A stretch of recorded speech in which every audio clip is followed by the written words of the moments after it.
Okay, so this is the toy box. This isn't just the toy box, it's my toy box specifically. So how toy box works is it's a world you can create yourself. As you were going through this playsets and we showed you were unlocking virtual toys, they come into this huge area where you're going to be able to actually create what you want. So this particular one, because you know we're Disney, we themed it out with some stuff. So you can see we have Scrooge McDuck's Money Bin, Starship Earth from Epcot, Sleeping Beauty's castle, and if you look way back there, there's actually the Matterhorns up there, and then also like a building from Wreck-It Ralph. So I'm going to go have Sully jump down here, and I'm going to show you like how much of just a pure awesome mashup this game truly is.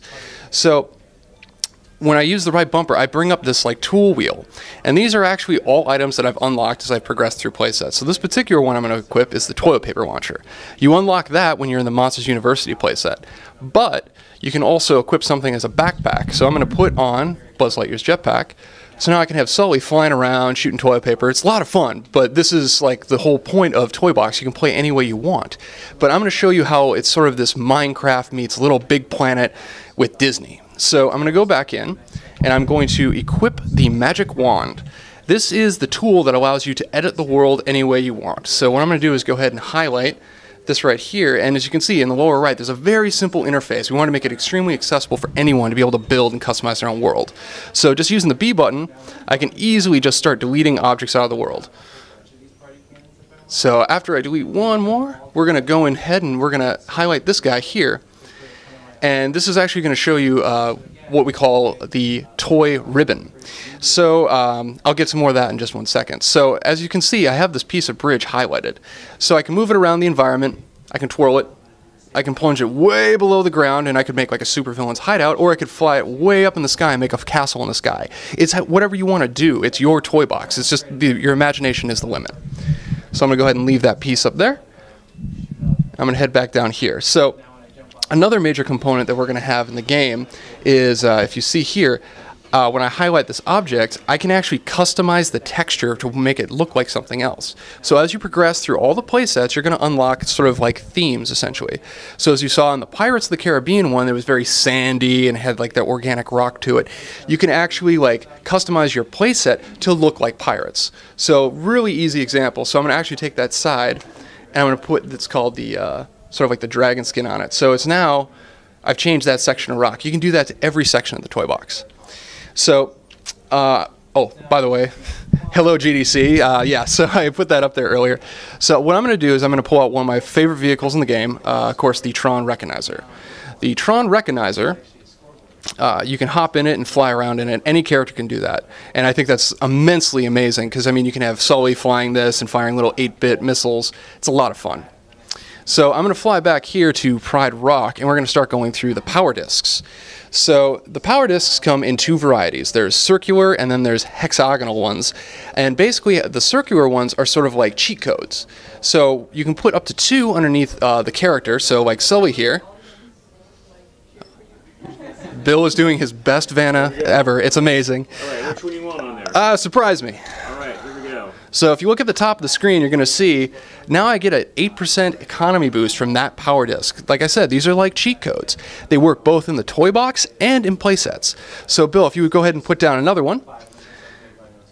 And this one is going to give me oh, so this is actually a new development that's recently happened. We actually are allowing these power discs to have the ability to sort of have an alchemy effect. So if you put 2 down, it'll produce a random third ability. So as you saw on the upper right-hand screen, or the upper right-hand screen, you can see I got plus 8 to economy, plus 20 to my health. But at the top of the screen, when Bill put that down, it actually created a plus 4 to regenerative health. So that's the third alchemy effect.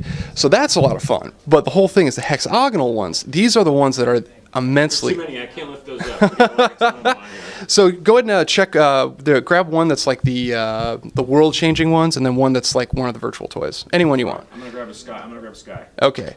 So what you're gonna see here is these hexagonal ones come in 2 varieties. They allow you to customize your toy box or add new virtual toys. So right now, I'm actually changing my toy box to have the sky from Rapunzel. Very, very beautiful. But let's go ahead. We can actually even change the ground and theme out the whole thing. Go ahead and grab a random one there. I'm gonna think this is ground. Nope, the other one on top of that. Perfect. So the one that Bill just grabbed is actually the Nightmare Before Christmas theme. So as you can see, as it's going around, it's actually customizing the ground. It's going to customize that roadway behind us. It even changes the trees into like burnt out Christmas trees. So you can actually customize your toy box to look any way you want. Right now we have it sort of split between Rapunzel and Nightmare, but you're actually going to be able to trick out your entire toy box to look like Nightmare. So the last cool thing, like I said, was the virtual toy aspect. So if you could go ahead and put Cinderella's, yeah. What's your favorite? I just gotta find it. It's top row. There it is. There it is. There it is. So you can stack up to 3 of these discs, which are the X coins, Yep. at a time on the back of the reader. Here's our 3rd one we've put on. And like I said, the Recognizer is one of my favorite vehicles, but this one takes the cake. So as you can see, that's Cinderella's coach. So I can actually hop in, I can start driving around, I can power drift. Okay, that's cool. But what makes it amazing? So what I'm going to do is I'm actually going to hop out, and I'm going to pull out one of our virtual toys that's actually, it's called the Goo Shrinker. And I'm going to go ahead and target the coach, and I'm going to make it go-kart size. So now I have Sully driving around in a little go-kart. A lot of fun. You know, he raises his arms up in the air while he's flying. But, you know, it needs something else. And maybe it's because, you know, I'm from Minnesota, I'm American, but I like my things big. So what I'm going to do is I'm actually going to use the Goo Grower, shoot it once, bring it back to normal size, and then I'm going to shoot it again and make it monstrous size. So, okay, monster truck tires on Cinderella's coach. That's a lot of fun. Now, say it. You to blow it over the top, man, you Sully. Oh, how I'm going to blow it over the top is actually, if I've been playing the Cars playset and I unlock car combat, I can now put machine guns on the side of it. So I now have Cinderella's coach with machine guns and monster truck tires. That's what I'm talking about when making the game awesome. And we reward the player for messing with these toys in new and fun and interesting ways. So now, like I mentioned earlier, we're Minecraft meets Little Big Planet. So I'm going to fly over to our ESPN arena, and I'm going to show you how you can actually create your own games inside a toy box. And that's like one of the most exciting things. Not only can you create your own worlds, you can create your own game. So I'm going to drop down in here. I'm going to show you 2 very, very simple examples, and you're going to get an idea of just how robust and powerful this tool is. So I'm going to scroll over to what we call the Infinitoys. So the Infinitoys, these actually have logic inside of them. So as I put this down, I'm going to be putting down a trigger and also a party cannon, because it's GDC and everyone's having a lot of fun. So when I go back in, I'm going to choose my magic wand again, because you got to remember, this is the key. This is what makes everything possible inside a toy box. So now when I hold down the left trigger on the X button, there's actually this logic function that's now available. So when I hit X, the plate's going to ask, what do you want me to do if I'm stepped on or stepped off? So if I step on, I'm going to go over and highlight the party cannon. And the party cannon is going to ask, well, what do you want me to do when that trigger stepped on? I'm going to say, fire the grand finale. So what I can do, get rid of that. So as you can see, now I've made this like very, very simple little party cannon fire off. But the whole thing is like, but that's not a game. I know everyone's sitting there, it's like, but where's the game? How can I make my own game? So I'm going to fly back over this way and hit a wall. And I'm going to make a little soccer game to show you guys. So, all right. Now that we're here, I'm going to go ahead and put down a couple soccer goals, soccer ball, and show you just how cool this actual tool is. So where are you, soccer goal?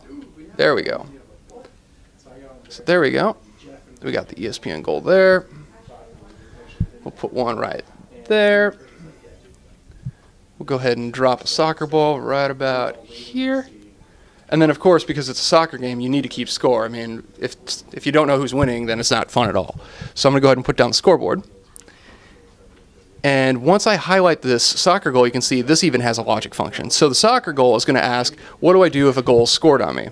Then I go all the way over here to my little point tracker, and I put this down, and it's going to ask who gets a point when it's scored on. So I'm going to tell player 1, and then as you can assume, I'm going to do the same thing with this goal and tell it to give a point to player 2. So here we go. Now that I got that set up, I'm going to go ahead and push the soccer ball in. Fortunately, it's pretty close. I'm really bad at soccer. As you can see, I've already created a soccer game and it's keeping track of the goals. So this is a very simple example. So the guys in Salt Lake City at Avalanche in QA, we actually challenged them a while ago saying like, make something from the 80s, something I played when I was a kid. So they took up the challenge. They literally were able to recreate levels from Contra. They recreated Joust. You remember Off-Road with the wheel and the nitros? Yeah, they recreated that as well using the logic toys in here. They even went so far because they wanted to go over the top and really show off. They recreated levels from Mario Kart 64 like the Royal Raceway and Bowser's Castle in like full detail. It's amazing what you can do with this tool.